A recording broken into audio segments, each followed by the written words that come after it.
So biglaan ito Kay Balonggay pakakawala na para mapunta sa Hinebra kapalit itong isang player na gusto ng Phoenix. Sino nga ba ito? At bakit nga ba hindi pa din pinaglalaro si Rey ng Batak sa TNT kahit na ito'y fully recovered na? So ano nga bang problema? So yan ang ating mga tatalakayin. Speaking of Rey ng Batak, isa sa key contributor ng TNT na kasama sa backcourt rotation ng TNT talaga. Sa mga hindi nakakaalam this conference sa elimination ng PBA Philippine Cup, dito niya nga po nakuha or nitong sinambatak ang kanyang groin injury. Pero ang kagandahan nga ngayon kasalukuyan ito'y fully recovered na. Sa mga hindi nakakaalam, balik ensayo na rin si Rey ng Batak na kung saan makikita nyo kung babalikan nyo yung Game 2 Finals. Nagpa-practice na nga muli ito bago ang laro. Nag-shooting na nga rin siya na kung saan makikita nyo dito na mukhang wala na siyang iniindang groin injury. So sa mga magtatanong, kung fully recovered na si Rey ng Batak, bakit hindi pa siya pinaglalaro ng TNT?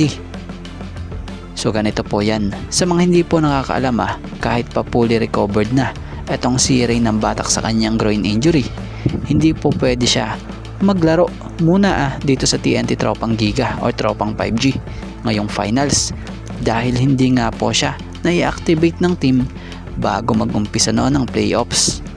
So ineligible for the title series against SMB itong si Rey ng Batak.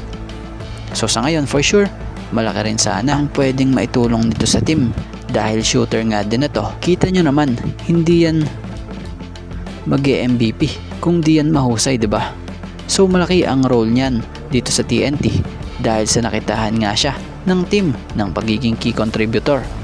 Kaya lang ngayon no choice talaga siya muna kundi magsuporta at mag-cheer na lang muna.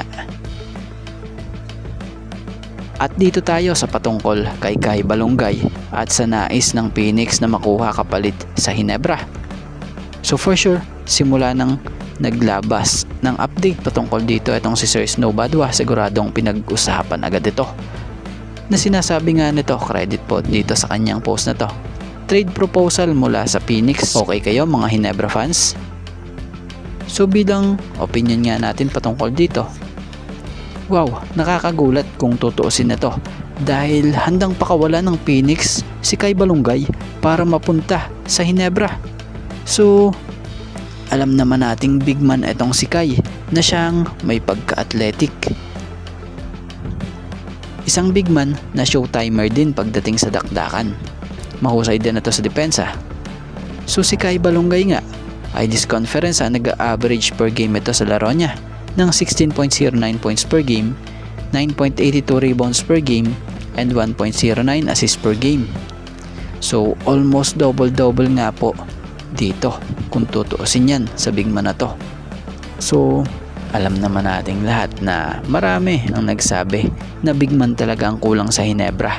So po pwede nga ito kung makuha ng Hinebra na itandem or maging kapalitan ni Japet pang ilalim.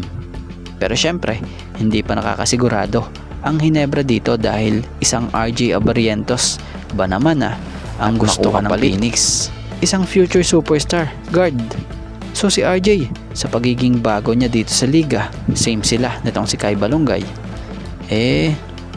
Ang kaibahan lang dito kay RJ Abarrientos, marami nga po agad ang nag-judge dito at nambash dahil sa di natin alam sa kanila kung bakit ganun sila. Pero syempre pag bago ka lang naman din sa liga talaga, kailangan mo talaga mag-adjust or mag-a-adjust pa yan.